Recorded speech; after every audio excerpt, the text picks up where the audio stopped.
welcome to Daddy Issues.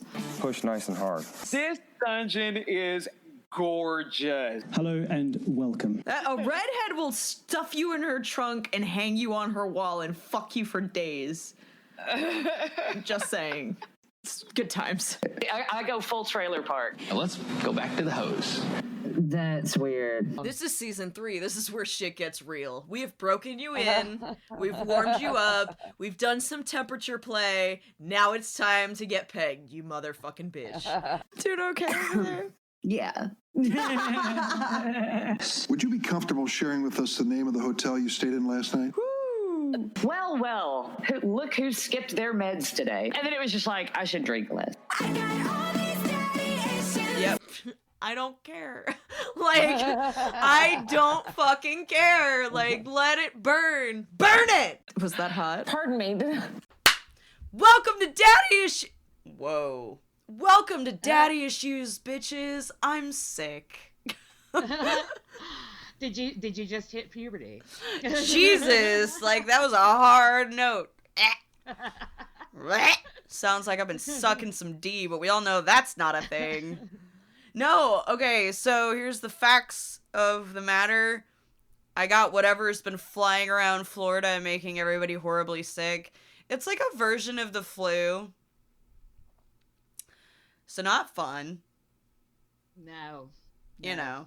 So, we couldn't record last week because she was sick. Then we couldn't record this week because I was sick. But here we are. But we got it now. Yeah, we're good now. Yeah, we made it. So we're all good. Yep. And why? I'm gonna turn. I wasn't sick. I had a very severe Dom drop, which I'm not sure if we've covered. Oh my god! I didn't know that's what that was.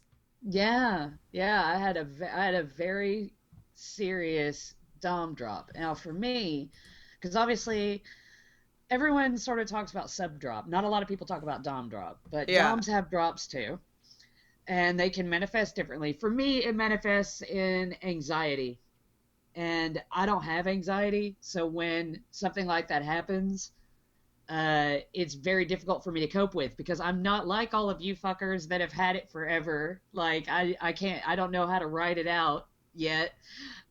So I had to take a few days. I think it took about 3 or 4 days to get back to normal.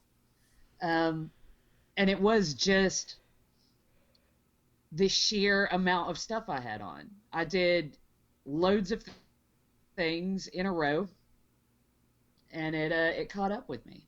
So, but I'm back to my old self again, and that is all you can do really with Dom drop is just ride it out. If you have a sub like that you've played with, then you can talk to them about it, obviously. But yeah, it's not fun, but it does happen. You want to know how I avoid that? Sure. And it's really the only way I have ever found that works for me. Not saying it'll work for everybody, but the only thing that works for me is I take a lot of time away. I rip myself away on purpose, which is planned from the lifestyle. Right. So I will do such vanilla shit that I don't even know who I am for a bit. See, I'm not even surprised that this happened for you because, we talked in another episode about how you don't have a vanilla life. I don't, no. So I do. Obviously, my family life and stuff. Right, you do, but I don't have you don't have a vanilla job. I don't have a vanilla friend group. I don't have any of that. Right. I'm as vanilla as you get. And I just don't. I have no desire to have any of those vanilla things, but I do have to in the future really watch my schedule and really pay attention to just how many things I'm scheduling in close succession to each other. You know?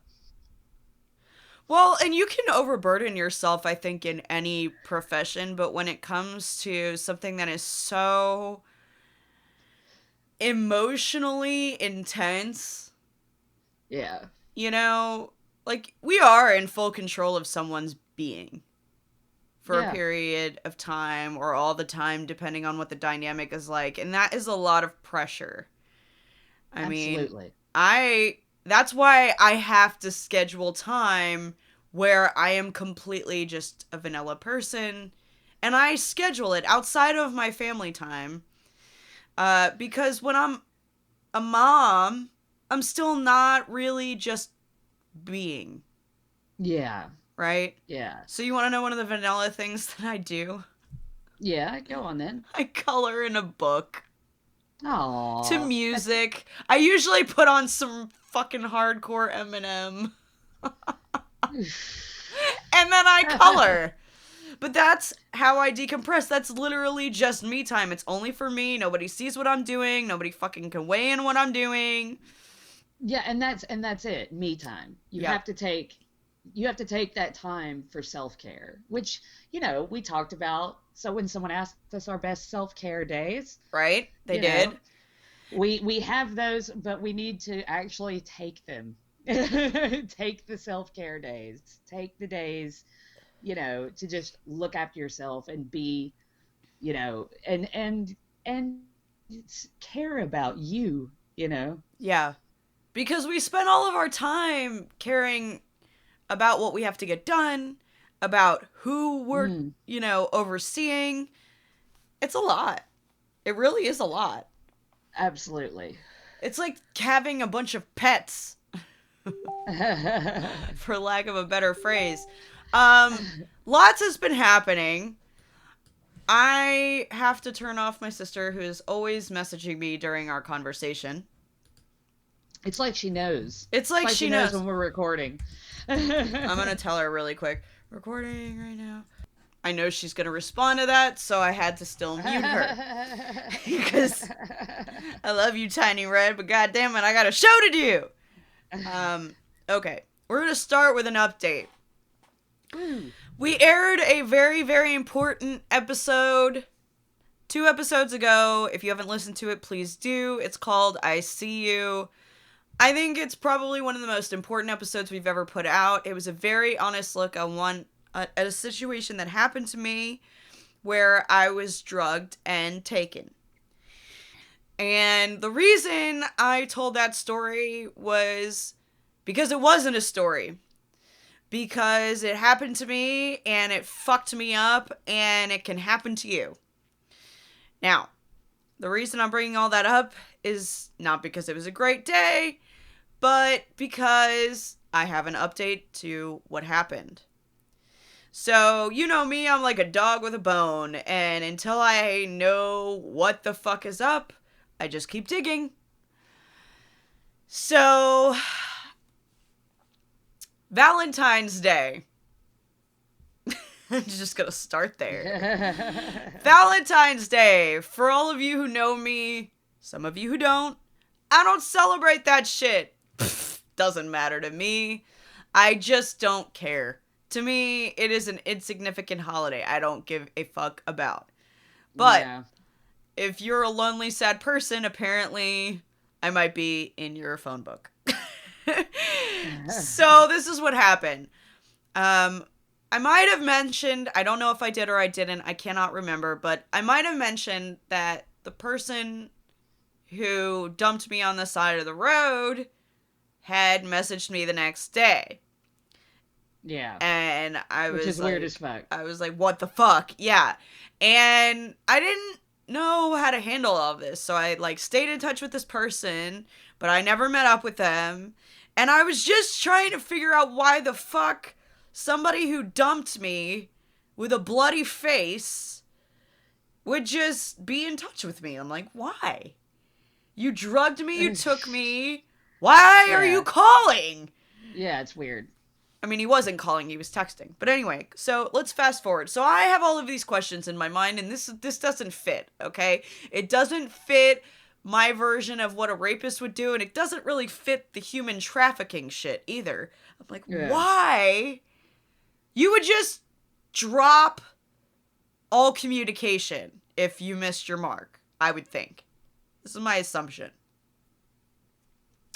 But this is what happened. So on Valentine's Day, I don't even remember what time it was. Probably like 8, 9 o'clock at night. Not super late. I get a message and it's 2 dick pics. And I'm like, what the fuck? Because if you know me, you know never to ever send me a dick pic. I'm going to use it against you. It's a rule. Absolutely. It's a rule. Okay? Now, when I opened up who it was from, I was like, oh my god, this is the same fucking dude. And I was like, I actually was completely, I sent you a message. I was like, what is this about? Yeah. And you were like, call the cops. Yeah. And then I contacted my sister, and she was like, send him a shrimp. And I did. And to any other guy, they would have been like, fuck this bitch. But this guy was like, nah. What are you doing? You want to smoke? And I was like, what the fuck? No, dude. No, I don't. No, I don't. So, this is what happens. Long story short, I start really questioning shit. And I call my sister and I'm like, why the fuck would someone do this? It doesn't make sense. And then we have an epiphany, right? Not that night, the next morning. She like blows my fucking phone up. And then she sends me a text. She's like, call me, it's about you. And I was like... That's how to get her attention. You gotta make sure she knows it's about her. Apparently, like, that's what she thinks my yardstick is. It worked, though. I was like, bloop, bloop, bloop, bloop, bloop. So I call and I'm like, what? She's like, just hear me out. And I'm like, all right, have my coffee. And she tells me this, I mean, too fitting of a story. Where basically she thinks that the people that I was originally around are the ones who drugged me. Specifically the chick that didn't like me. Right. Now,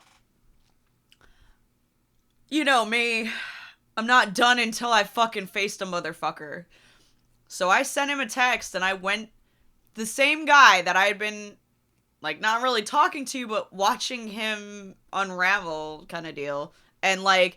He said he had my sunglasses, so that confirmed that he was the guy whose car I was in. I was like, I'm going to talk to this guy. Because now, hearing her side, a lot more made sense. Like, what if he was just a dude who didn't know I was drugged and thought I was just a drunk hot chick? Right?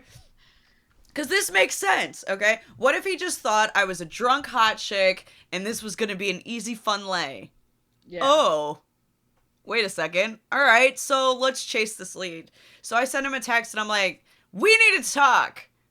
He was like, you want to talk to me? Because, like, obviously I'd not been sending that message. And because I didn't, I looked at him as, like, the kidnapper, okay? So we weren't exactly friends and I was like, yeah, we need to talk. And he was like, I'm over by the carousel. And I'm like, are you for real right now? And so I you walk got up, abducted by Joe Dirt, dude. So immediately I'm like, is he for real? But I'm like, whatever. So I start walking. Now, if you're wondering, was I afraid? All the way up until this moment I was. It took a lot of balls after being basically a full-blown agoraphobic all over again to go to this event that's packed with people where I know I've been essentially used before and face the person that I've all this time attributed this situation to, right? right? And, you know, there's always a moment where you're like, will I recognize them? Will I not? Not for me. 100 feet away, I could see, I knew it was the guy. I was like, that's the motherfucker. And so if you ever have been attacked or used in some way and you're on the fence of if you might have a sense of who that is, oh, you probably will. You probably will. Your body reacts to trauma. So, and not in every situation. I understand there are situations where, I mean, if you're completely unconscious, that wouldn't be the case. But I was conscious. So I was like, I point at him and I give him the, you, over here. And I was like, we're going to sit down and talk. And he basically tells me this story. He was like, you don't remember anything? And I lied. And I was like, no, I don't remember anything. What do you remember? And he was like, catch him out. Yep. Because I am a human lie detector. Lie to me more. Okay? We'll find out who's the bigger bitch. Okay? So he tells me this story about how I was talking to these Irish people, which was true, when he walked up and they were telling me that I had just been, like, left, you know? These Irish guys were saying that. And then he showed up and he was like, you were really pretty, and he was like, you had just ordered a drink, and he was like, you were drinking it, and this, mind you, matches my story. This was my second drink. Yeah. And he even mentions, he's like, you didn't finish it, though, and when I mentioned to you that half of it was still there, you were like, I don't care. Well, unbeknownst to us, I had already been drugged by that point, so I was already in a super agreeable mood. Yeah. And then he said to me, I told him I was about, this I remember, okay? I told him, hey, I'm about to go home. And he goes, but I recognized right off that you were, like, really drunk. So I was like, do you want to just go for a drive? He's like, we could go for a ride. And you were like, yeah, that sounds great. Way out of character for me. I'm like, already, what the fuck? So then I was like, okay. So then what happened? He goes, well, then I didn't really know where to take you because, like, we didn't have a plan and it was late.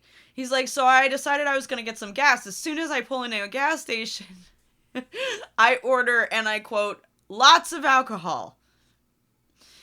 And he said, you didn't stipulate what kind of alcohol, and you didn't tell me, and he was like, you were very demanding that you wanted it right now. And he goes, so I came back out with alcohol, and he's like, you proceeded to drink it, and then he said that I kissed him, and I was like, now hold the phone, back up. I was like, I kissed you? And he was like, well, I kissed you. And I was like, okay, that makes more sense. Because I ain't kissing no dudes. Okay. Yeah, seriously. But he said, he was like, but then when I kissed you, you hit me really hard. And I was like, now that sounds like me. Yeah. And he goes, and I don't understand why you do this. He's like, you were so nice to me. Now, mind you, there is a language barrier between him and I to an extent. Okay, he is from Colombia. And to his knowledge, I'm just a nice hot chick that all of a sudden he like goes in for the kill, you know, and I'm like, fuck you! And he goes, I ask you why you do this, and you tell me because you're married and I'm not your type anyway.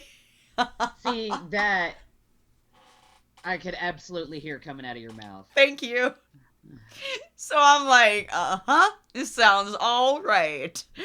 And he goes, at that point, your phone starts ringing. This still matches my story, by the way. He's like, we were just driving, and he's like, I was going to take you over to some people's house where they were having a party. He was like, but when you slapped me, he's like, I didn't want to take you there anymore.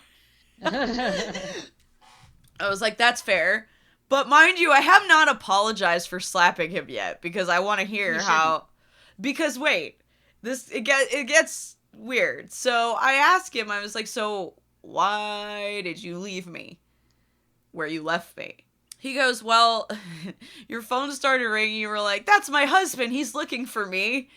And then you started telling me over and over you needed to get out of the car. Your husband needed you. And he was like, and you'd already hit me really hard. He's like, so I just let you go. He's like, that's why I check on you the next morning. And I was like, Okay, let me ask you something else. When I said to you that I was drugged, he's like, oh yeah, so you were like really high, you took a lot of pills. I was like, no. I was like, what I was saying was someone drugged me. And that's why I agreed to anything. I was like, let me explain something. He like looked at me with like wide eyes, like, what was I meaning? So I was like, let me explain something to you. I was like, you seem like a nice person, but let me explain something. I would have never, ever, ever gotten in a car with a stranger, period. Even if it were a chick. Yeah. I'm not that person. I was like, so just the fact that I got in the car with you means, he's like, well, you were really drunk. I was like, no, I was not drunk. That was my second drink and I didn't even finish it. He's like, oh yeah. He's like, I saw that you didn't finish it.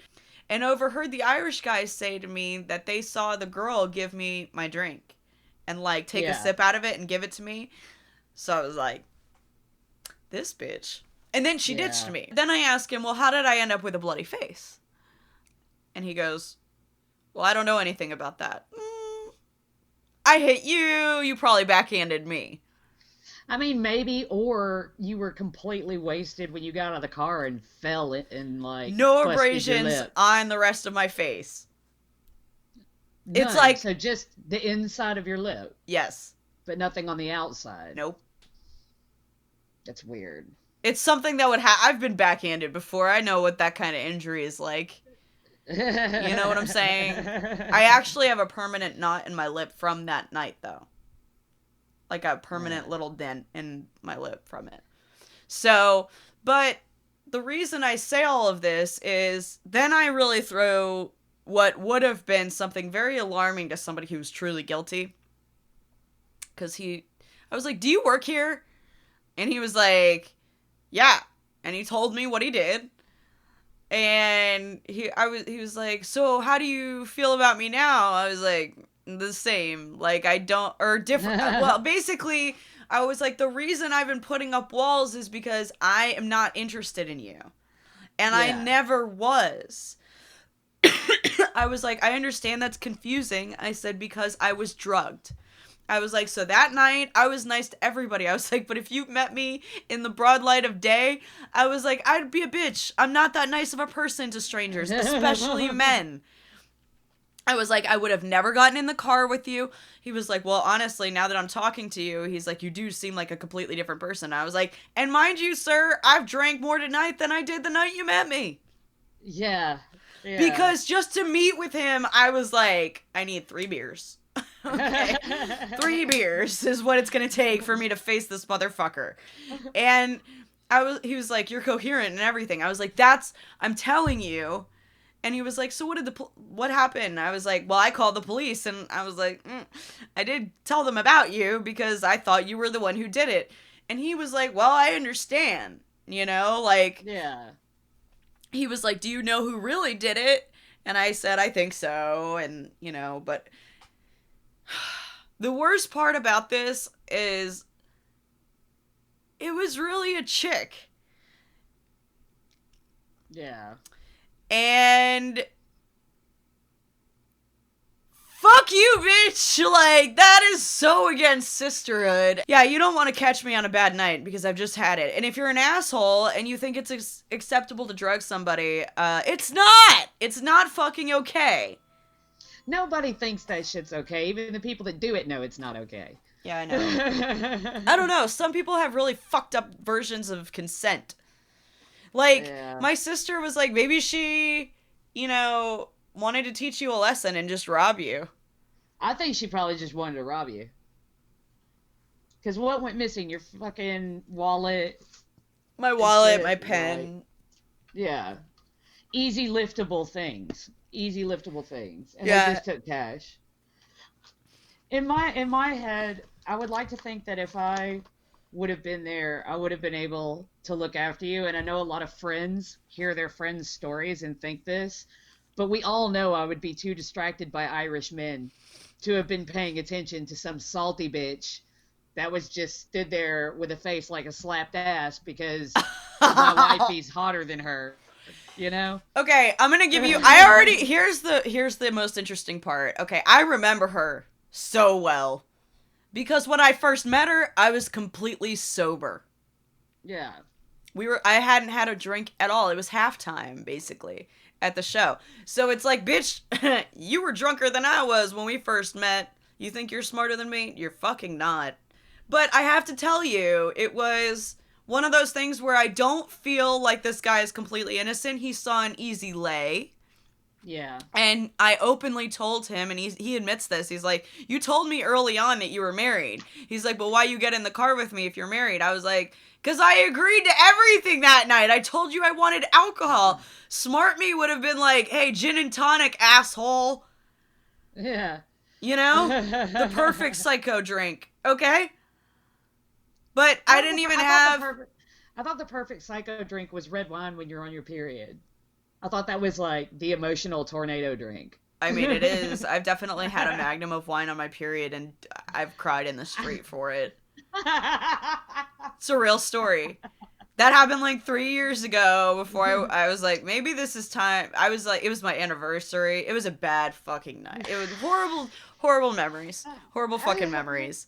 But yeah, so that's the update to my story. It wasn't a dude that drugged me, but guys are opportunistic fucking people. Okay? God, yeah. They're fucking opportunistic. So I don't look at him as a victim either. And I really can't wait to see her again. We can just catch up, chat, see how she's been doing, swap host stories. You fucking cunt. Did I send you, off topic, did I send you the picture of the street we passed when we were going to the Cruel Huntress? No. A couple weeks ago. I'm going to send it to you right now. Okay, cool. Because I found our street, girl. All right. Before we get into your awesome event, I have to shout out our listeners. You guys actually reviewed us when I finally fucking gave up. Can I just say I love you all for that. Everyone that was like, well, I'm going to do it now because she said she was giving up has made me laugh heartily. Oh my god, it's like I was like, fuck it. Like, yeah, fuck that. You know what? I don't even remember what possessed me to look is the crazier thing. I don't even know what possessed me to like look up our reviews. By the way, we're all 5-star reviews, so thank you guys.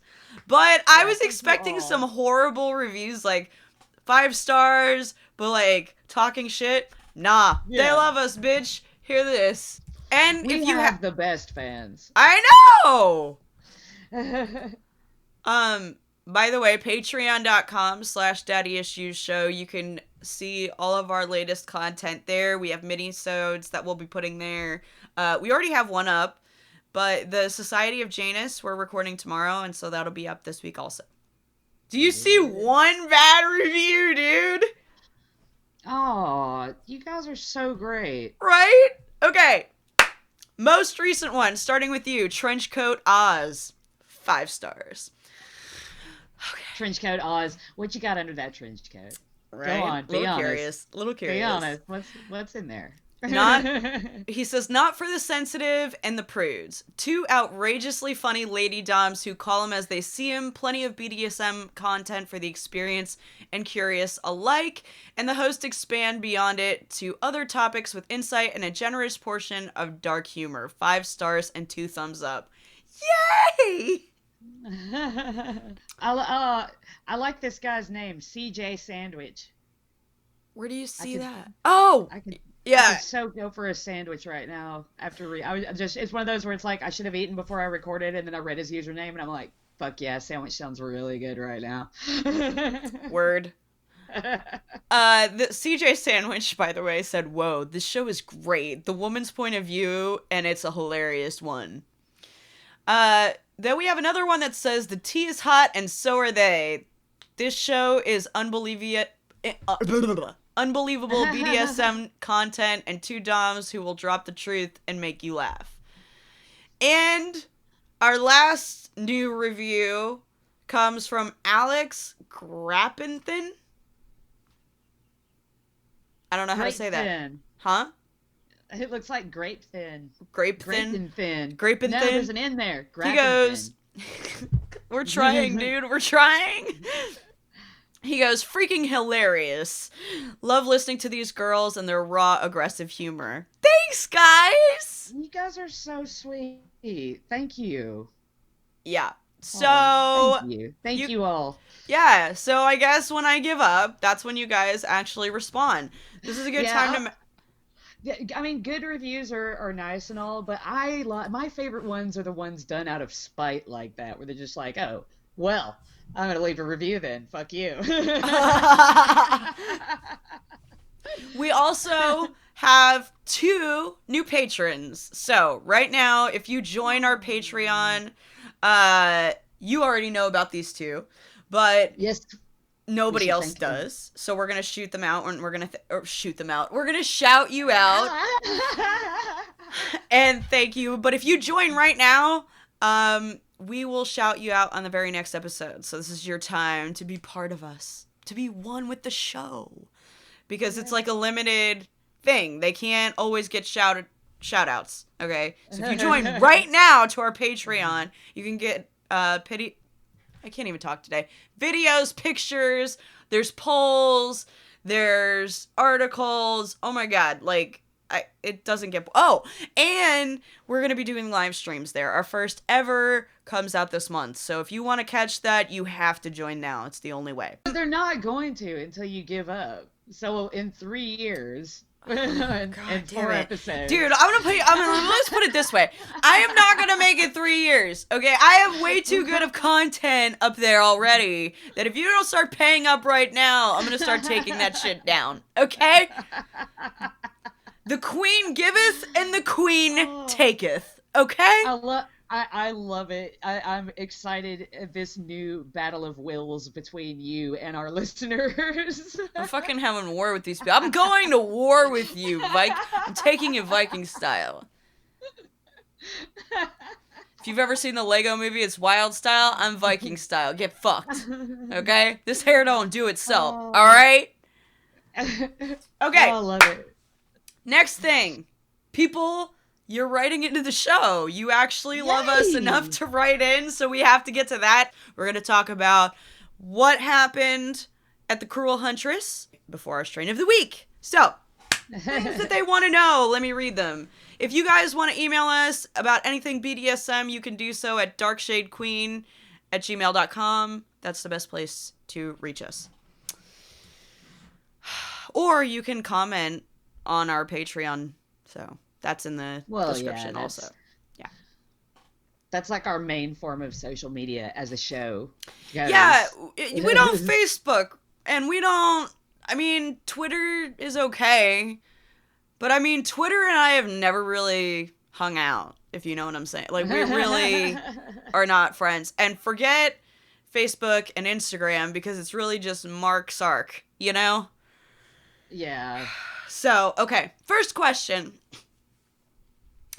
How did you tell your partners that you wanted to be pro-doms, and how did they take it? Oh, this is an interesting one. I like this one. I don't think anybody's ever asked me this, actually. No. You know what? Shout out to you for caring about our partner's feelings. You know? No one's asked me that before. Everyone's just like, oh, whatever. He must just be like, whatever about it. No. Well, with Ben, we had to sit down and talk about it and discuss his boundaries, my boundaries, what I would be offering, what I wouldn't be offering, and address all of that, because it is, even though I do not provide sexual services, it is still sexual. Like, people are still getting off on what I'm doing. Correct. But at first he was like, I don't know. I mean, I trust you to know what you're doing, but I don't know how I feel about this. Until I was able to start showing him pictures of what I actually do. And it's like, are you jealous? Is this anything that you could be jealous of? Is this anything that you feel like you're missing out on? And obviously, he was just like, no,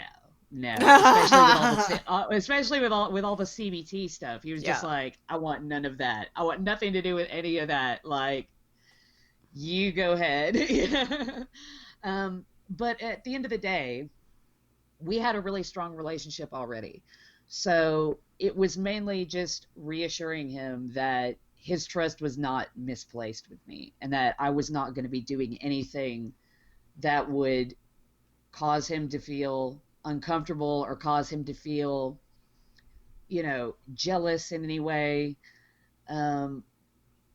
It wasn't the same as having a poly relationship or anything like that because these people are clients, Mm-hmm. It is not a relationship I have to maintain. It is not a relationship that is in any way a threat to our relationship, if that makes any sense. And once we were able to do that, sit down and discuss it, he was fine with it. I had mentors guiding me through it, and he's fine with it now. And he was never really not fine with it. He was never like upset or he was just wary. He was worried about my safety. He was worried about how he would feel about what I would be doing. As it turns out, he feels fine about it. And we are absolutely fine now. It's communication. You just have to have that constant open line of communication and be 100% honest with each other. Like he was like, oh, I don't want you doing anything sexual. And I'm like, okay, well, I'm going to tell you now, I am going to touch a dick. But when I touch that dick, I'm not going to be doing anything nice to it. He won't be jelly. Yeah, exactly. And that was his whole thing. He was like, oh, okay, then that's cool. So I have a totally different reaction to report. So first off, when I first started doing this on a pro level, I wasn't with anyone. I was single. So when my partner and I started getting to the point where I was like, all right, we're going to give this a shot, right? Like a real chance. I have to obviously be super honest and be like, this is what I do. This is what I'm going to be doing. Because I wasn't even doing it really at that point, but I was like, this is what I plan to do. So, what do you think?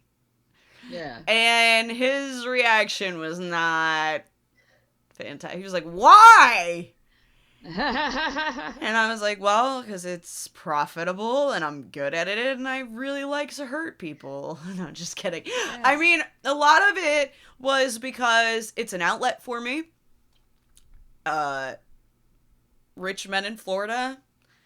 And I quite enjoy being in control and having that control. I enjoy it. Yeah. And kind of like you, I was like, it's probably not what you think. I was like, let me paint a picture for you. And I just started showing him the conversations. He was like, oh my God. And he was like, you're really not kidding. You really fucking you're not nice to these people. And I was like, no, I'm not.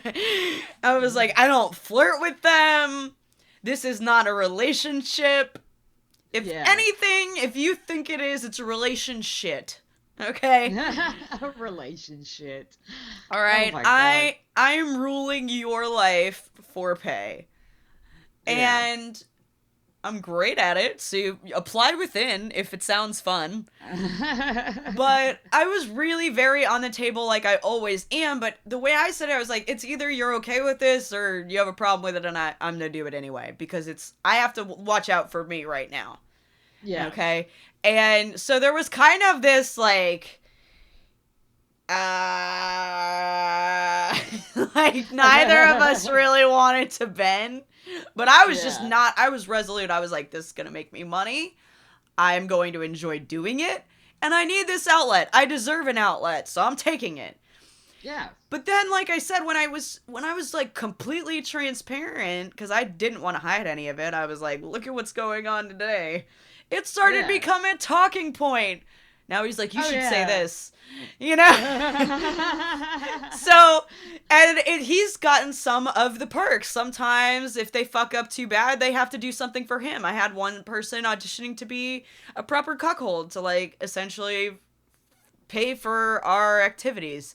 So, I mean, there can be fringe benefits to a partner, but I was just not going to bend, and I also wasn't in her position where I was, like, married, and I didn't have to answer to anybody, really. Yeah. It was, you either are okay with this, or you're not, and fuck off. And that's not really how I am as a person, but at the time, that's where I was. And it's not even how I feel now. Right? If you asked me if I had to pick between my partner and this lifestyle, I honestly think I'd probably pick my partner because I just get more. Yeah. I'm a whole person. Yeah. You know? But that said, I love BDSM, so I won't exactly be clocking out. I was going to say, that's the thing, though, isn't it? Like, if somebody were like, okay, you can stop being a pro-dom, or choose your partner. And it's like, yeah, I'd probably choose my partner, but I'd still be at events like every chance I got. I would still be doing the stuff that I'm doing. I just wouldn't be getting paid for it. Right. And that's fucking ridiculous as far as I'm concerned. Like, you know, but my partner, he was used to this from me. I was into BDSM when we met. I brought him along and taught him about it and things like that. And so by the time I decided to go pro, he had a really good knowledge about the scene. He had a good knowledge about the type of people within it. Yeah, it was like ironing out details for your exact niche that he wanted to know. Yeah. Yeah. Yeah, exactly. Good question. So thank you for sending that one to us. Okay. Next question.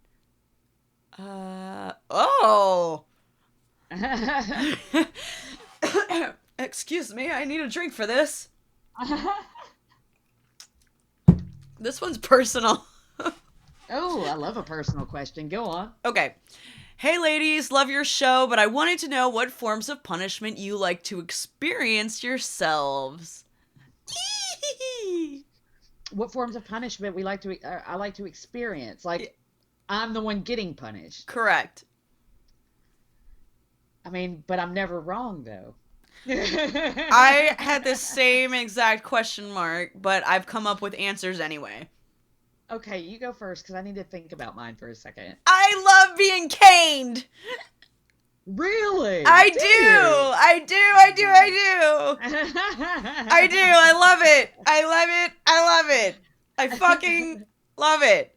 I also, I mean, because spanking is like, it's like something I expect, you know? Yeah.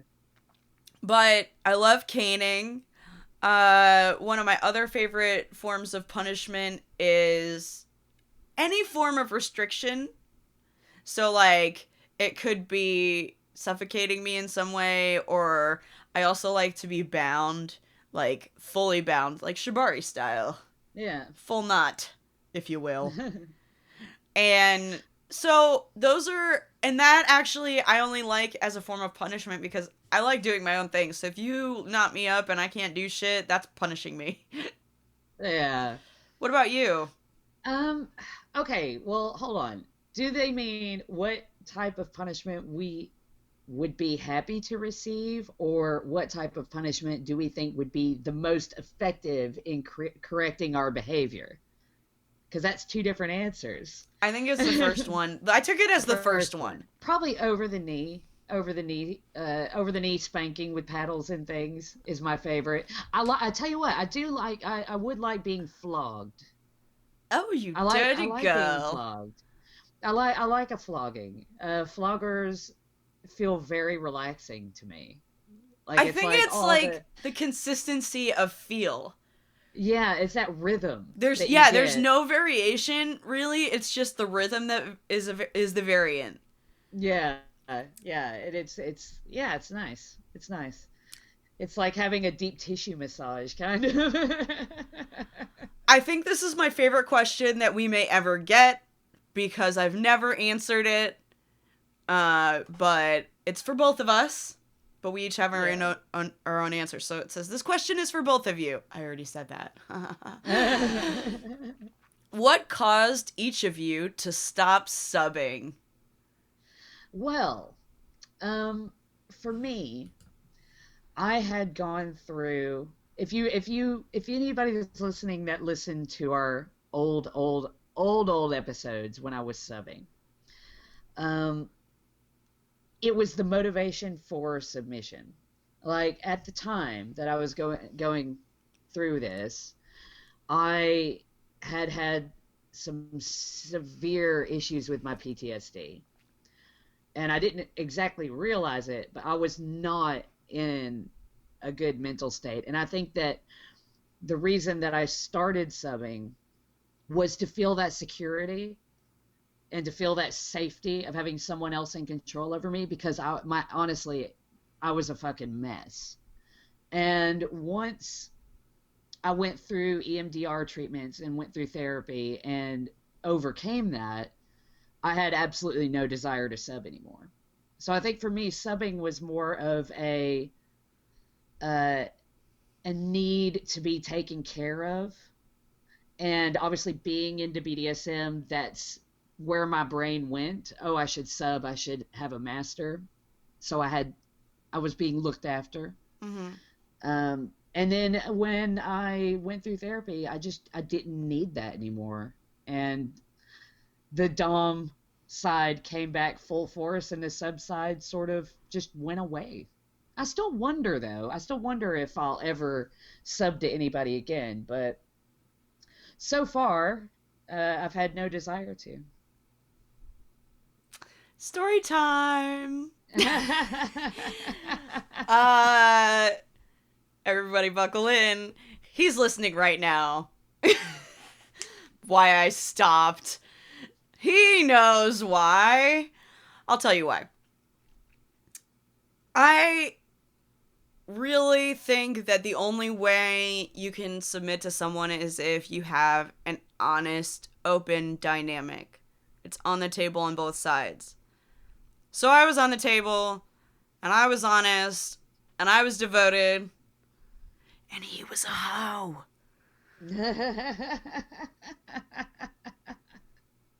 I mean, seriously. Okay, ladies, I know I'm not talking to myself when I say this. There is a guy you are subbing for right now, or have subbed for, that is taking advantage. I promise you, they're out there. They're a dime a dozen. A good one is a way harder sell, okay? Seriously. Seriously. The ones you found on Instagram, it ain't him. It ain't him. It's just not him. Okay? He's married, that guy. That guy's got a whole lifestyle. Okay? That guy's gonna lie to you. He's gonna tell you that he's not the guy. Sometimes he will tell you, like, all the things you need to hear so you feel bad for them. When in reality, you shouldn't, because they're not worth it. Why are they not worth it? Because they're not putting half as much effort into you. They don't give a fuck about you. And it's better you realize that earlier on than I did.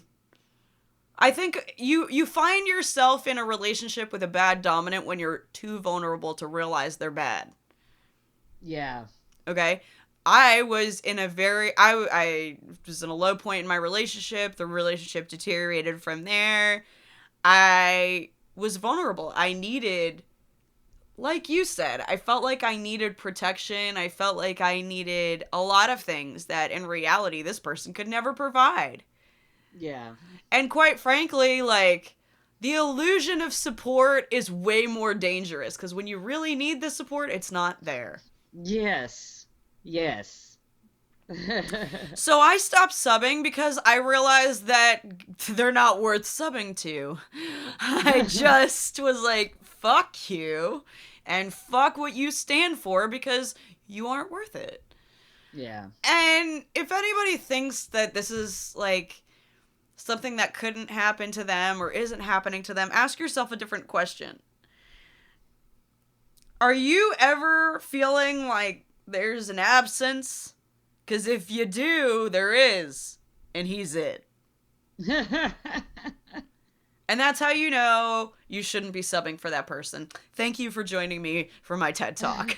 Okay? That's really the whole story. I realized I was devoting so much time to what this person wanted. I basically built an entire institution around them. And I didn't give myself what I needed. And he was, like, always patting himself on the back. Yeah, which is kind of the opposite of what a good master. I've met some amazing male doms in my day. I mean, I have met some fucking-tastic male doms, and any male dominant worth their weight in fucking salt would not. It's like the complete opposite. You know, they would never have you working your ass off for them and you're getting fuck all in return. You know, they would never manipulate. They don't need to, because they're masters. You know? Well, and they would just face you when it wasn't a thing anymore and be like, I'm releasing you. Yes. This guy faded out. You know, like, took some distance. I'm not stupid. He was even like, so, this was the conversation. He was like, so, you probably noticed the distance. I was thinking to myself, fucking duh, but, like, I'm already on to other shit. He was like, so, you know, I don't want you to get hung up on me. And I was thinking to myself, I've got plans tonight. Like, does he, like, and then... Can we wrap this shit up, man? And then the best part of it was like, you know, I could have been fucking you all week. And I was thinking to myself, Could you? Could you have? No, you couldn't, because Are you sure about that? I was done with you before I got here. Are you kidding? No, if you had offered, I'd have been like, you must be that high if you think that was good. Listen. Women sense distance. Whether or not they accept it is a different thing. I can read distance and behavior from 10,000 miles away. I'm over it before you are, bitch. Okay? I'm like a light switch. I'm on and I'm off. Just like that. Off it. Yeah. Off it. I am not crying and wasting my days away. I just realized that you did me a favor. I can completely vouch for all of this, because she was talking to me about everything when it was happening. Yep. And it was like, she was just like, nope, done. It really was. I was like, so I'm going to a Broadway show tonight. I'm just fucking, you know, like, I'm good. Yeah. That was honestly one of the best breakups I've ever witnessed. I was super happy about it. Listen, here's my other red flag. If a guy can't claim you in the broad daylight, he's not worth it. No. He's never worth it. I'm fucking hot, okay? I am not a bad person, and I'm attractive, okay? Because I could have tanked this motherfucker's life, but I'm just not that person. And he knew that. Dude, I hope she is living her best fucking life right now. I hope she divorced him and is like going to the gym every day. She's got that healthy skin glow going on. I hope her hair looks amazing. I've been on TikTok, and let me tell you, the post-divorce glow-ups are my favorite. I live for them. It is so true. Bitch, if you're unhappy with your husband, go and divorce him. I'll tell you why. You're about to lose 35 pounds, get a 4-pack, get like 1,000 fucking numbers in your black book, and you'll never have to pay for a drink or a meal again. I'm telling you. I've been you. I've been you.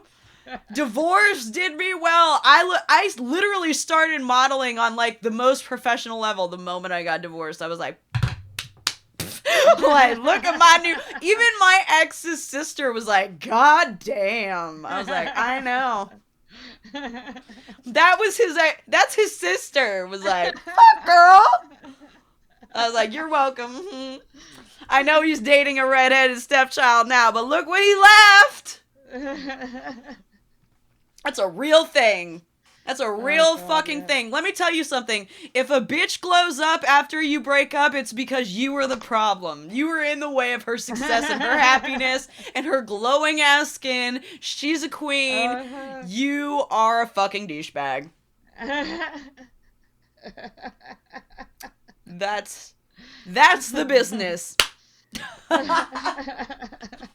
I'm just saying, it's a real thing. If I ever have to get divorced again, you bet your ass I'm walking out of that relationship the hottest fucking 50-year-old you've ever seen. Oh god, yeah. I think periodically maybe I should just divorce Ben and then get back together in 3 months when I'm looking all fantastic. There you go.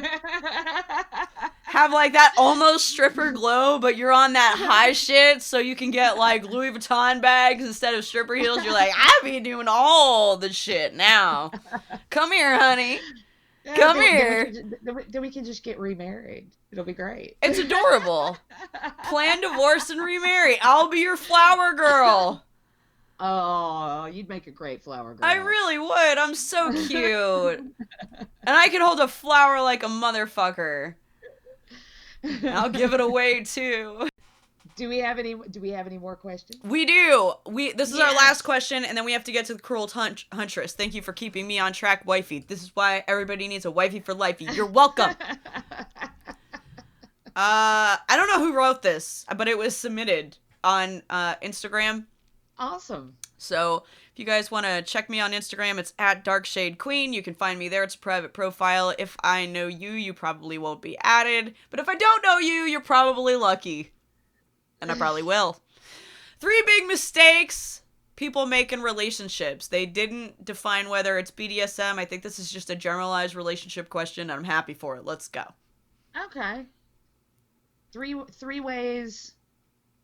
3 big mistakes people make in relationships. Relationships, if you will. Okay. Not fucking talking to each other is the biggest problem in damn near every relationship. And it's not even okay. So you have loads of little things throughout your relationship that'll piss you off. And so do they. That's another thing people forget. So do they. You are annoying too. You're annoying too. Like we all are. We all are difficult to live with because we're people and we're creatures of habit. We have the way we like to do things, and when 2 people mesh together, you're annoying too. Both people get on each other's nerves. But the thing is, instead of talking about it, people just hold on to that annoyance until it builds and builds, and then it turns into resentment, and then it turns into massive arguments over who put the cup in the wrong cupboard. Because it's not really about the cup in the cupboard. It's about all this other shit that you've been holding on to. Yeah. And not talking about with each other. Okay. So we'll qualify that as communication, not talking. Communicate with each other. I think the biggest mistake somebody will make in a relationship is stepping out of the relationship to fix it. What I mean by that is... that is such a big one. Yeah. This is how you end your relationship. Uh-huh. It is literally the recipe to end your relationship. Women are huge on this, but guys do it too. Okay? Stepping out of your relationship doesn't always mean that you're fucking someone else. You're just not asking your own partner to work it out. So, like, you start talking to Betsy from accounting, or you're talking to Dawn, who just dropped off the mail, and before you know it, you're going out to lunch. It's not anything. But Dawn starts looking cheap, starts looking hot. and all of a sudden you're fucking Don, the guy that drives a mail truck. Everybody makes mistakes. You like how that went? It's really that quick. I liked how that went so much because, you know, you can't blame Don. He's just driving his mail truck. If this chick starts hitting on him, what's he supposed to do? He was here? just giving know. He was just delivering her Amazon delivery, and she be coming out in her little kimono, and he'll be like, "Oh, that's a fine set of titties." I've been you, Don. I understand. Okay? But Don doesn't know any better, because Don has a penis. Okay? Yeah. You can't expect that much from Don. Yeah, he didn't know you were with somebody. He didn't ask. You didn't say. That's right. What we leave out is too much, ladies. Everything. Okay? Stop leaving shit out. Guys be confused as fuck. That's why when this guy was like, well, how do you feel about me now? I'm like, I don't think that I need to be any clearer than backhanding you, do I? I think I'm not into it, even when I'm supposedly really drunk, but I'm just drugged. I'm still not that agreeable. I think that is the biggest... The same goes for people that, like, want to try being poly. Oh, God. If you're trying to fill a hole in your relationship by filling a hole in someone's vagina, that's not gonna help. Yeah, you know what? Statistically, women are more likely to suggest poly than men. Yeah, you want to know why, though? I'll bet I know why. Men, I was going to say, I'll bet I know why, too. Men fucking know better. They're not going to bring that shit up. Well, I don't even know if it's that. I think a lot of women settle for relationships that are not sexually satisfying for them because of other things that they get out of the relationship. Financial security, maybe he's just a really good husband, maybe he's an amazing father. Yeah. And the sex just ain't that good. Well, I'm sorry, though. I gotta tell you, if you're having bad sex, that is forever. But a lot of people do go the open relationship poly route when they're having trouble in their relationship, and they're like, oh, well, maybe this will fix it. Don't do that. No, it will not fix it. It will complicate things more. It's definitely not fair to the other partner or partners that you individually take. And that's not going to fix fucking anything. Same with having a kid. Adding more people does not fix the problems between you and your partner. Agreed. You know? Yes. Regardless of how you're adding people. If you're giving birth to the people or if you're adding more partners, none of that shit is going to fix it. You have to fix it yourselves, or just admit that maybe things were great at first, but maybe you've outgrown each other. Maybe you want to go different directions in life. Maybe you're no longer compatible, and that's okay. Right. You know, that is fine. I think people are so complacent in relationships that they are afraid to break from their normal, even if they're not happy with their normal. I'll give you an example. Chick isn't even in a marriage, okay? Just in a relationship. I'll give you an example that is someone I know. Okay? Right now, they say things like, I don't even think he likes animals. This person, fuck. I don't even know if they like animals. This other person happens to be an animal lover. This person doesn't really seem to be very supportive of the things they want. It's like, how many signs do you need to be like, I don't need to go further in this relationship. Stop getting complacent. This is the dating stage. This is where you get to evacuate without feeling bad. You don't even have a ring on your finger. You can literally be like, fuck you, and feel okay about it. But if you want to be like me, you're going to be like, listen, can we just not be together anymore? That's how I break up with people. That's really how I'm like, I don't want to be with you anymore. Yeah. That's it. I'm fucking done. I'm done. Is over. Why does it have to be complicated? You know, done. You go your way, I'll go my way. It'll be fine. We need never paths cross. We need never cross paths again. Yeah. Ever. All right. It's never necessary. Third thing that we feel like, third mistake people make in a relationship. Settling. Thank you. Settling is the third mistake, and we've all done it. Yep, I've done We've it. all been like, the guy that brought me over to this country, it was like, you're not really my type. I don't really find, but he was such a good person. Like on the inside, he was such a good person and he was cool to hang out with and he was clever, but it's not enough, you know? Yeah, no, it's not. Settling is still settling, even if you understand the reasons you're doing it. Yes. Yes. You can be And rational. If you're like me and you actually legit have the thought, I know I'm settling, but that's okay. No, you No, won't be it's happy not. and that relationship won't last. It will not last. It can't. Listen, No. you could fill a room with puppies and kids and money and shit, and you will still not be happy with. You can go to Bali every year and still not be happy with that person. Why? Well, you know why. I don't fucking know why you're unhappy with them, but I do know you are, and that's enough. Settling is never going to work. It won't work. It won't work. And I think a lot of people do it. A lot of people get, like you said, about the last example we gave, people get complacent. They get comfortable, and it's like, ugh, God, I like the idea of dating, the idea of, let's say me and Ben split up and I had to try Starting dating over. again. I wouldn't even bother at this point. I'd just be like, no, fuck it. That's I where just I'm at. can't. That's where I'm at. Cannot deal with his bullshit. When my partner and I started dating, I was like, good luck.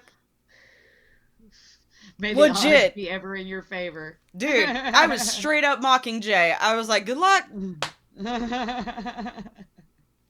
I'm a bitch. I also am very caring. I make great food. But I'm a bitch. I do have a heart of gold, but I have a massive attitude problem. I told Ben that because Ben got a full disclaimer when we got together. I was did like, the same "Listen." shit. I was like, this is who you're about to date. Are you sure? Yeah, exactly. And he was like, I like bitchy women. I like strong women. And apparently he does, because it's like 10 years later, and we're still like look at each other like it's our second date. We're just like, oh, he's so pretty. I love you so much. Mine was like, you ain't nothing compared to a Hispanic woman. Try me. I was like, fine. He sounds perfect for you, really. Yeah. He's like, I've been stabbed before. You're good. I was like, winner, chicken dinner. We have someone that likes knife play. but honestly, like, I understand why people settle, but it's not gonna last. Oh, it still won't last. It's just a waste of time. It is a waste of your time. It's a waste of their time. It's a waste of all of your friends' time that has to listen to you bitch about it all the time until you inevitably break up. Just don't settle. You know what'll happen too when you do break up? People will be like, I know. Yeah. I saw it. I had so many people really good together. I had so many fucking people be like, yeah, we knew. I was like, really? And they were like, yep. He an asshole. In one case with Orville Redenbacher, they were like, she was a huge bitch. I was like, really? She was always so nice to me. And they were like, no, she wasn't. I was like, oh. Okay, now, off to the Cruel Huntress. How was it, my darling? Okay, so, Cruel Huntress. London. We pull up in this industrialized sort of warehouse area of North London. And we pull up to the address, and it says kitchen, utilities, fittings, bathrooms, it's a kitchen warehouse. We're like, well, okay. You're like, And uh-huh. We're there hella early, so we're like having wine in the car, just talking shit. and femdoming so hard. Well, hold on. First, let me just say the people I went with are all brilliant. The slave that drove us, we will be interviewing him for the Patreon mini-sodes, because he's had a life. He was out marching for gay rights, for BDSM community rights, back in the day. So that'll be super interesting. Yeah, But our anyways, interviews are only going to be on the Patreon. So if you were ever curious why you're not getting the interviews, it's because they're going to be there. Yeah, yeah. So we're sitting out there just talking shit and fucking hanging out, and the door opens, and they put these Christmas lights outside. And it's like, okay, so we're gonna have a party in a kitchen place, right? So it's time to go in, and we go up to the door, and she opens it, and she's like, name, you know, Name! Lady Swan. Yep, come on in, you know, and everybody in turn adds their name, and you walk in, and this is not a kitchen place, right? This is a 2-story, fully kitted out dungeon, and the music that's playing is like a fucking 90s goth bar. I walked in and Sisters of Mercy was on, and I lost my fucking mind. I was like, oh my people. Yes. She's like getting all hot and bothered, and she's supposed to be on top today. I was like a kid in a candy store. I was so excited. And there weren't really hardly anyone there yet because like I said, we got there early. Bet. So you walk in, and immediately, like the little area she's at, that she's taking names, there's a staircase to the right. And I didn't go up that staircase. But she said the cloakroom and the kitchen and everything's upstairs because it's BYOB. So you walk through there, and it opens out into this room with this massive bed in the center of the room, and it's huge, like 4-poster sort of canopy looking bed, and there's seating areas there. And you walk a little bit further, and the Bondatrix girl is there with her booth set up with all manner of toys and stuff that you can buy. I bought a new synthetic cane in black. It's gorgeous. Very, very whippy. Yeah. And there's a sofa there, and there's a bathroom in the corner, and there's on the other side next to the sofa is a big star St. Andrew's cross restraining point. Love it. There's next to that there's another bondage chair, and then this section back behind that is painted white, and it's got the steel sort of bed on it for medical play. So you turn right into this room. There's a little lounge and another staircase. So you go up the stairs, and up the stairs, I swear to God, that's where all my 90s goth dreams became a reality. You walk in up there, and as soon as you walk in the middle of the floor, there's a fucking restraining point, a CBT restraining point with a cage underneath it. On the right, there's a massive black throne, right? Cages and bondage benches, and I mean, there are 2 black thrones in this room, and I lost my mind. I was just like, yes. On the right, there's a little room that is the cloakroom, so I could go in there and take my coat off and hang it up, and there were the slaves getting ready. There was a pony there, Queen Shade. Yes, there was. And he had his little floofy leggings, and he had his pony head and his tail and everything, and he was getting ready in there. And there was a kitchen, so I could put all our drinks in the kitchen.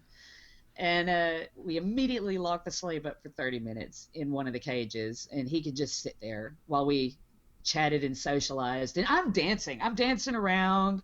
It's meant to be like a kink event, but the soundtrack is so fucking good. I was like, oh, I'm so happy. I heard some Bjork, I had some Cure, I heard some Sneaker Pimps. I was just like, I was in heaven. I was like, this is my shit right here. So she was like, forget the dungeon, these dudes be lit. Right, I was loving it. So we sit and have a chat and have a bit of a drink, and people start filling this place up, and they're filling this place up. And at some point, everyone just started socializing.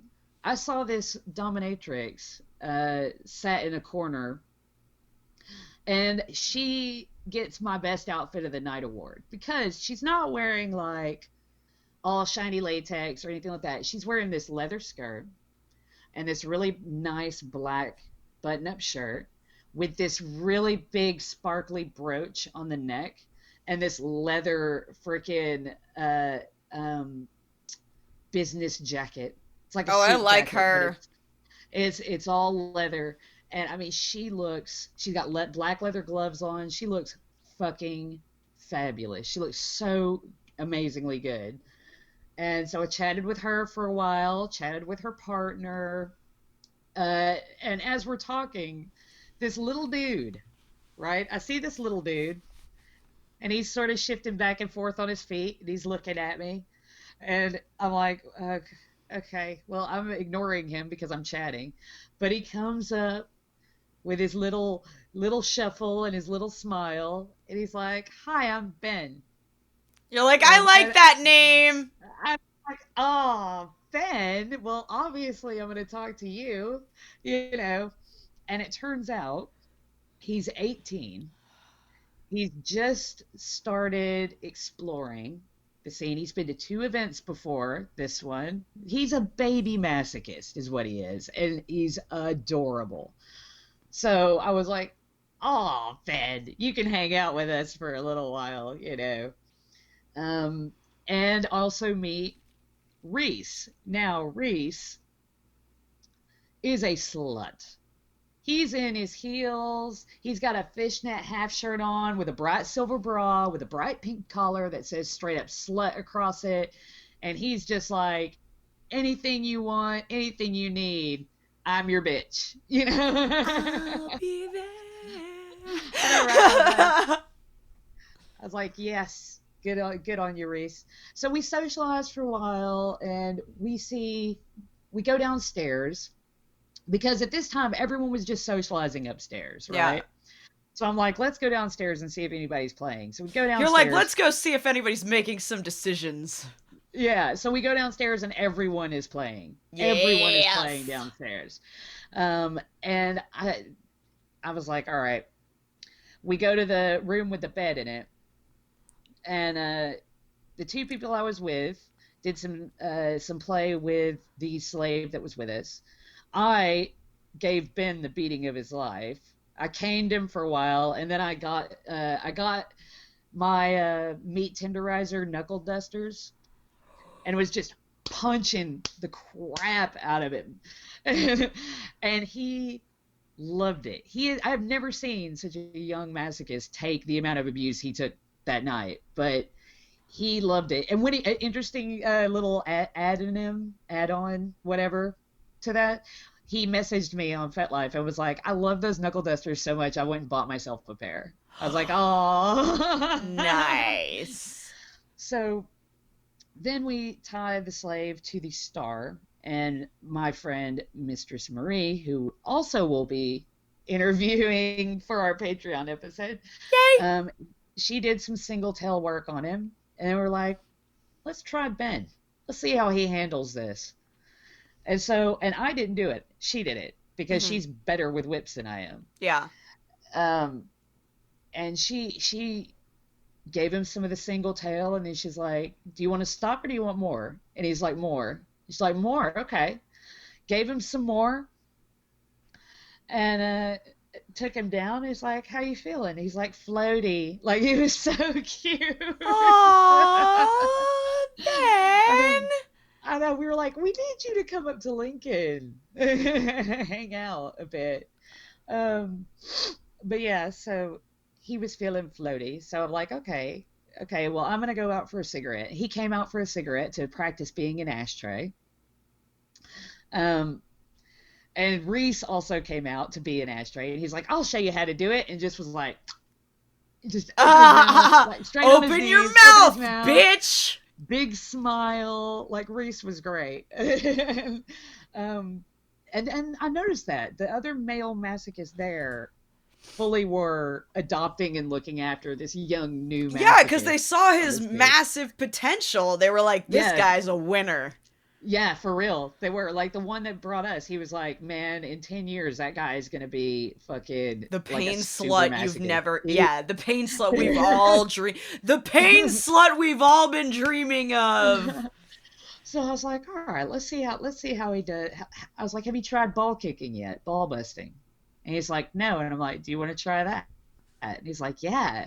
So we take him back to the Star and tie him up, and all of us have a go at kicking him in the balls repeatedly. And he loved every second of it. He was so happy. He just smiling the whole way through. I was so impressed. So we said we took so long with all of this. It was getting near time to leave.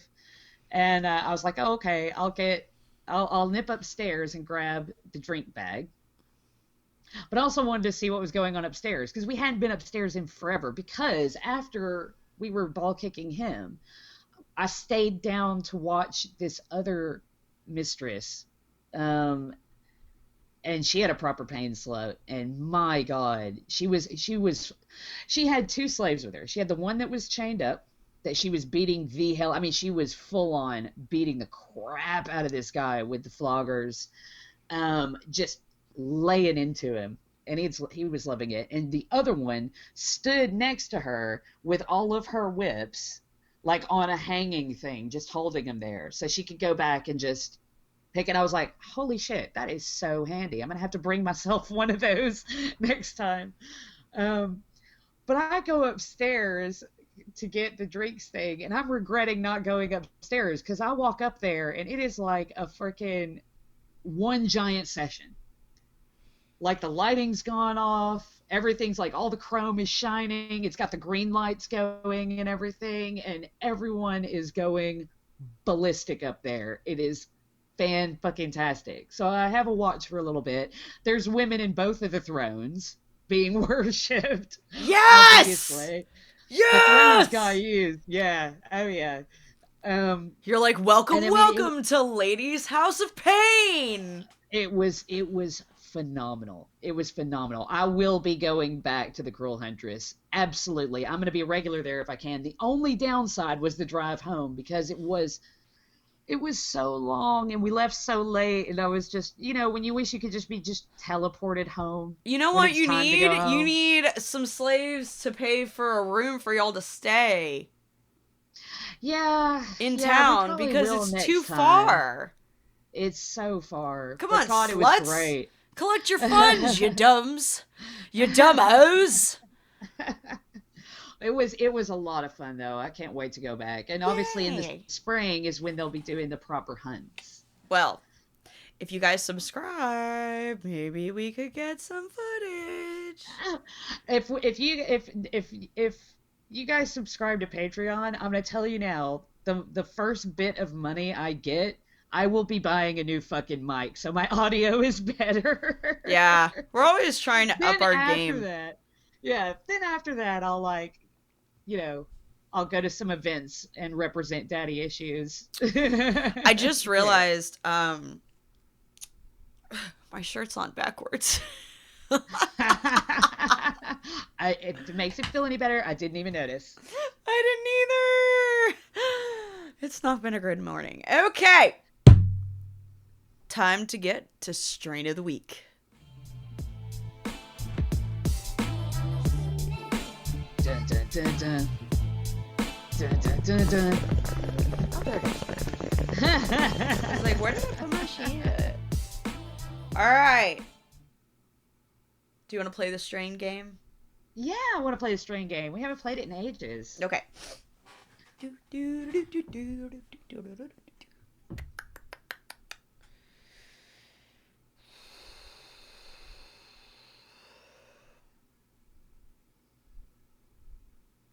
We're gonna go by effects. Ooh. Here are your options. Okay. Euphoric, relaxing, arousing. Oh, arousing. I'm picking that one now. Oh my god, I love all of these names. I don't even know. Okay, these are some fun ones. They better be if they're the arousing strain. I'm gonna give you my top 3 options. Green Love Potion, Cheesequake, Shishkaberry. Shishkaberry, just because I wanted an excuse to say the word. Okie That is a dokie. great word. Shishkaberry. That's got a nice mouthfeel, that word. Shishkaberry. Shishkaberry. It's welcome to Strain of the Week, guys. This week's Strain of the Week is Shishkaberry. It is, first of all, on the THC side, 17% or higher. It's got a calming effect. It's an indica-dominant hybrid that came from crossing DJ Short Blueberry with an Afghani strain, which they're not exactly sure which Afghani strain. So it could be like Afghan Kush, it could be like, Afghan Lights, it could be Afghan Haze. I've had lots of Afghans in my day. They're all good. The possibilities are endless. Really. So now, but this is the cool thing. So it says it has a high yield. So if you're a grower, this is a good one to try. It is a hybrid, so you get like a lazy high over time. Right. But you're gonna be relaxed, happy. You're gonna be like midway on the euphoria. It's like meh. You're gonna feel good. Okay. Yeah. It helps with stress, anxiety, pain, and depression are the main focuses of that one. And this is the opener. I'm gonna read this review just because it's the first one I found.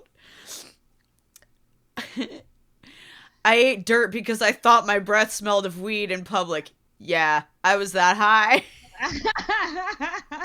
So I guess you should be really easy with this one. It's really potent shit.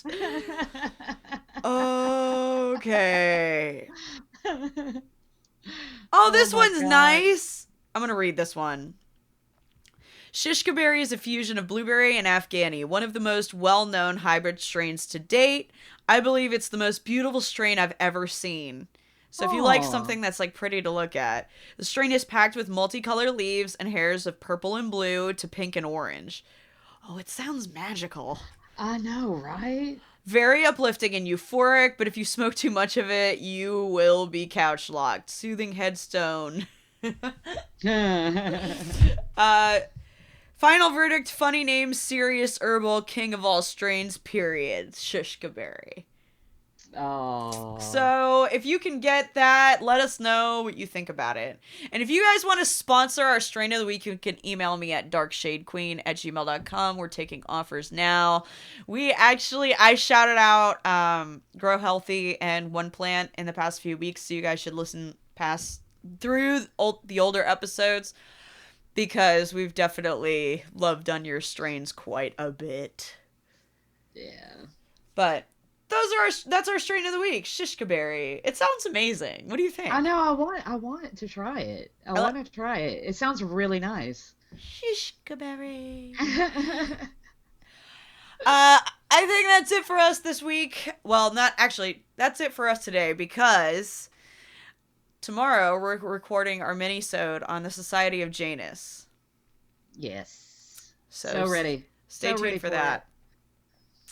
Thank you for joining us this week and for reviewing us, because I totally didn't think that was ever gonna fucking happen. You guys proved me wrong. If you guys want to be shouted out on the next episode, hurry up over to patreon.com, subscribe, and we will shout you out on the next episode. Thanks, guys. Should I say goodbye? I should probably say goodbye. Bye, guys. Maybe. Bye. Thank you for joining us on Daddy Issues. We're happy that you've joined our little cult. Now you're cordially invited to their subscription channel by Shade Queen and Lady M. You'll find photos, videos, and unreleased audio, and all sorts of kinky things you won't find anywhere else. And don't forget to tell a friend about us. After all, we're everybody's guilty pleasure. Click, play, obsess.